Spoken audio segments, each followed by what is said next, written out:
On? Okay. Good afternoon. My name's Alison Kundra. I'm with grape growers in the Swan Valley, table grapes. My question's to Sue. Our industry's just recently experienced imported fruit competing with our locally produced fruit. How have you found being in the citrus industry with having citrus competing with you here, yet you can't compete in their countries? So what sort of government assistance are we getting to sort of minimise that conflict of fruit overlapping each other with local producers? Yeah, look, we've got an odd way of looking at what is, I guess our project was about substituting good, fresh, local fruit with the fruit that was in the market. When we first did our market research, 60% of the citrus that was being consumed in the 9 months of the year when WA citrus was on shelves came from interstate. So our project had the stated goal of getting the interstate fruit out of WA.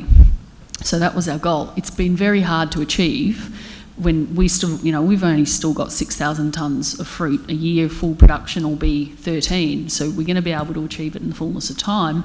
But then you still have market agents that are working in such a way that everyone still needs to have some fruit to sell, right? And they've got to be able to keep their relationships with their retailers in place. So it's actually still a very difficult thing to be able to do, even though that was our goal.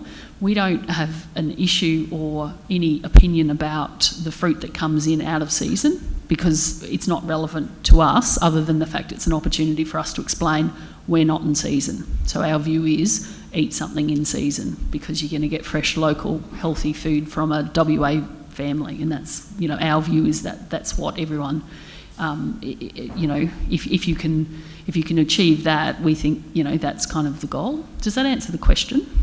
We've kind of had a different view, is that we have to be able to be highly competitive with that interstate product and be able to do it better than what the interstate guys are. You get a bit of a buffer because it's WA and the WA market's parochial. My friends come from over east and they go, what's this WA produce stuff? Don't you just buy Australian? I go, no, actually, Western Australia has a market that will support you and give you a little bit of a buffer. I don't think you get much in price. I think if you're even getting, say, 5 to 7%, you'd be doing a pretty good job. So you still have to be able to be in market with a great product that is competitive with that interstate product. Thank you. Yes. Hi, Vicky McAllister from Department of Agriculture and Food. I was interested in where you got investment to expand your business. Did you use traditional investors, or did you go and do something different? And how did you manage making your business more investable by these investment options? That's for you, Susie. We did everything, Vicky. Absolutely everything. We started off going out and getting an equity partner. So to do that, we roadshowed around Australia and met high net worth, this is like loose leaf lettuce company, high net worth wealth individuals. On the first trip, got our investor, and that's a family from Melbourne, the Gillen Group. They're in construction and property, and we've been in business with them ever since. It is not easy bringing in external equity from people who don't understand agriculture, because people expect a set production system and it's not. Explaining to people that you've lost 40% of your fruit because there was a frost event in September 8 months ago. People struggle to understand that when you're outside of agriculture. We kind of go, oh, well, this is the way it is. So the second thing we did is we fundraised under the MIS, the Managed Investment Scheme system. There was a lot of very clever financial engineers in that system, and I think the end of that had to happen because there was a number of people in there who I would not consider to be ethical or have integrity. So we did that, and then at the point when that whole ruling was removed, and it was done overnight by the Australian government, we were out fundraising. I was in Melbourne at the time, meeting with investors, And the government made the announcement, and it was around about the time the GFC happened soon after that. So all of our sources of funding fell over at that point. We then quickly went and engaged with all of the banks to say, right, we would like to go into a debt funding arrangement, and we've now got enough of an asset here to be able to do it, because we couldn't do that at first because we had, you know, the asset itself. You're trying to build a $20 million project from a family farm that, you know, has a certain capital size, so that's actually really difficult to do. And we were enormously lucky that Westpac took a bet on us at the time, and we've stayed with Westpac ever since, and we're enormously appreciative for their support, because they've been great financiers through thick and thin. So we've done everything: family equity, sweat equity, working. How can I describe this? I think every farmer in the room is going to get this anyway. 15 hours a day for 5 years straight. We drove an hour to the project and an hour home again most days for 5 years. I was the sprinkler checker for the first year in this project. I was very bad at it, so eventually they got rid of me, which was good. So sweat equity matters as well.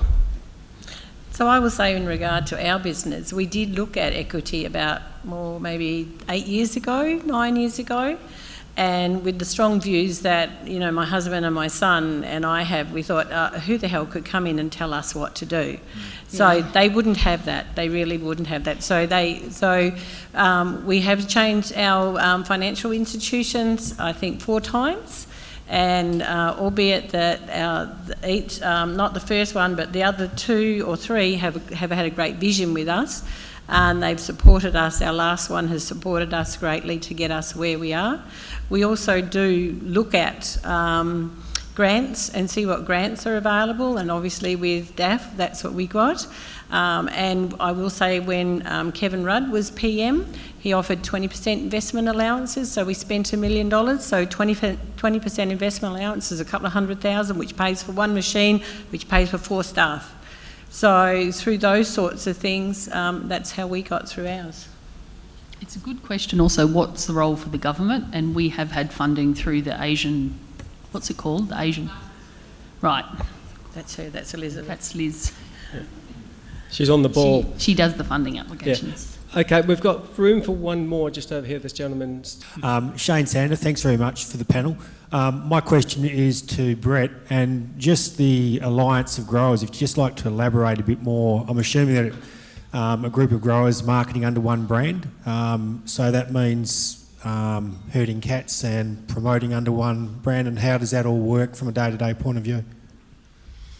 Yeah, I reckon that's a brilliant way of putting it. Herding cats, that's the one I use often. I think we're pretty lucky with the grower group that we've got. I think the journey for citrus, it's probably been a little protected for a while, and now what we're seeing, there's a heck of a lot of competition. So it's a bloodbath. So people are really looking at, righto, how do we change? How do we do this a bit different?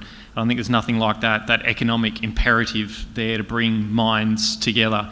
So yeah, the branding journey, we're yet to go on. What it is, this is months old in getting these growers together. It's very new. I think what we're trying to do at the moment is just break down some of those barriers where we are talking as a group, as a team, and sharing ideas and sharing information, and looking at how we can improve that Class 1 yield, how we can take cost out, how we can get to a footing that's competitive with particularly the guys on the East Coast, but it's also internationally competitive, so that we can start to export, because there's a lot of citrus fruit on our WA market now, with young orchards coming online. So we're really looking at how we can help ourselves to diversify out of that market. But yeah, all those things we've got to go on. There's quite a journey there to do it. I think there's Doriana here from Sweeter Banana, and they've done a heck of a journey as well. That's a much more mature grower business, and yeah, it's a great story to tell there, I think. Okay, I'm going to guillotine it there. Would like you to thank the panellists and the speakers. Thank you very much.